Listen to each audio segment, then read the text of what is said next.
მოგესალმებით. მე გახლავართ პროექტების მართვის სპეციალისტი ვახტანგ ქომეზური და მინდა ამ ვიდეოში შევეხო რამოდენიმე საპრობლემო საკითხს, რაც ახასიათებს საერთოდ პროექტების მართვას კომპანიებში. პირველ რიგში მინდა ვთქვა, რომ ეს ეხება სამშენებლო პროექტებს, ეს ეხება სპეცმონტაჟის პროექტებს, თუმცა ყველა ტიპის პროექტთან მიმართებაში ეს პრობლემატიკა ნამდვილად არსებობს. პირველ რიგში ბევრი თვლის, რომ მაგალითად იგივე სმეტის შედგენა არის საკმარისი რაღაც პროექტისათვის. ეს გასაგებია, რომ სმეტა საერთოდ მნიშვნელოვანი ნაწილია, მაგრამ მხოლოდ ნაწილი. ის არის დაახლოებით, შეიძლება პროცენტულად 20% შეადგენდეს, ეს თქვა, პროექტების მართვის მთლიან ციკლში. რა არის სასახულის სმეტაში? ძირითადად ეს არის მასალების ღირებულება, ეს არის ის გეგმიური ღირებულებები, რაც დაუშვათ უშუალოდ ჭირდება ამა თუ იმ პროექტის განხორციელებას. მაგრამ აქ არსებობს კიდევ რამოდენიმე მნიშვნელოვანი საკითხი. პირველ რიგში ეს არის რესურსების აღრიცხვა.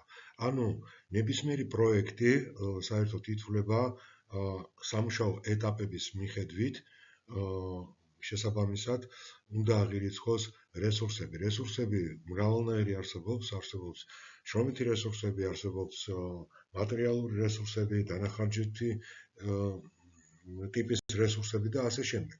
ანუ ეს რესურსები აუცილებლად უნდა იყოს დაფიქსირებული სამუშაოების ეტაპების მიხედვით. მეორე საკითხი, ეს არის ვადები. ხშირ შემთხვევაში არის რა პრობლემებია საერთოდ პროექტების მართვაში.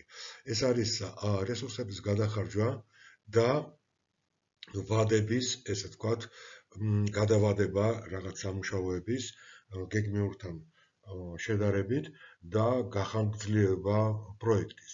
რაც არის საკმაოდ ისეთი მნიშვნელოვანი პრობლემა. რატომ? იმიტომ რომ როდესაც პროექტი გრძელდება რაღაც პერიოდით, ამ შემთხვევაში ისედაც ნებისმიერ პროექტზე ზემოქმედებას ახდენს ესე წოდებული კომპანიის ფიქსირებული ხარჯები, რომელიც ნაწილდება აი ამ პროექტებზე და რეალურად, რაც უფრო გახანგრძლივებულია პროექტი, მით უფრო მძიმედ აწვება ეს ფიქსირებული ხარჯები. ანუ პრაქტიკულად ჭამს ამ ესე ვთქვათ საპროექტო მოგებას.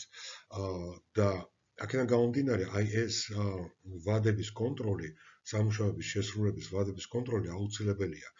პლუს ამას ეს კომპლექსურად თუ გაკეთდება, ძალიან კარგი იქნება, როდესაც კონტროლდება როგორც რესურსები, ისე ამ რესურსების განაწილება ვადებში და ვადების კონტროლი თავისთავად.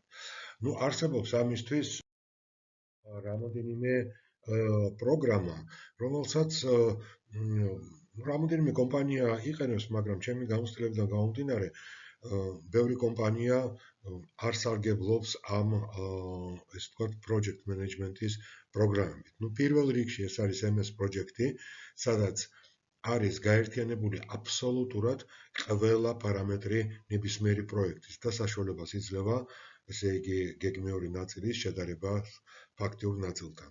და აი ამ სხვაობის ჩვენებას, პლუს ამას სხვადასხვა ჭრილში ჩვენებას ნებისმიერი პროექტის.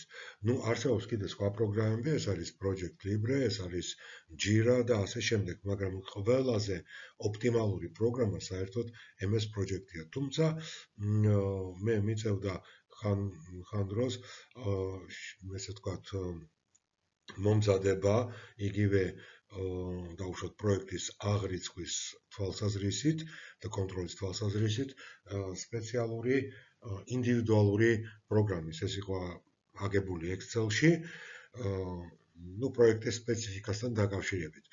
ძირითადად ეს ეხებოდა მცირე პროექტებს, იმიტომ რომ Excel-ი ბევრ საშუალებას იძლევა, მაგრამ მაინც ცოტა ოდნავ საშუალო და მსხვილ პროექტებთან მიმართებაში ყველაზე ოპტიმალური პროგრამაა საერთოდ MS project. ამიტომ მე გთავაზობთ ზუსტად აი ამ პროგრამის დანერგვას, თუმცა შეიძლება სხვა პროგრამებიც იყოს დანერგილი, როგორც MS project-ი, ისე Project Libre. ამათ შორის განსხვავება იმაშია, რომ Project Libre არის უფასო პროგრამა, MS project-ი მაინც ფასიანი პროგრამაა, თუმცა შეიძლება უფასო ვარიანტის გამოყენებაც ამ შემთხვევაში. მადლობა ყურადღებისთვის და იმედი მაქვს, რომ თქვენ მართავთ თქვენ პროექტებს მართლა ეფექტურად და კვალიფიციურად. ნახვამდის.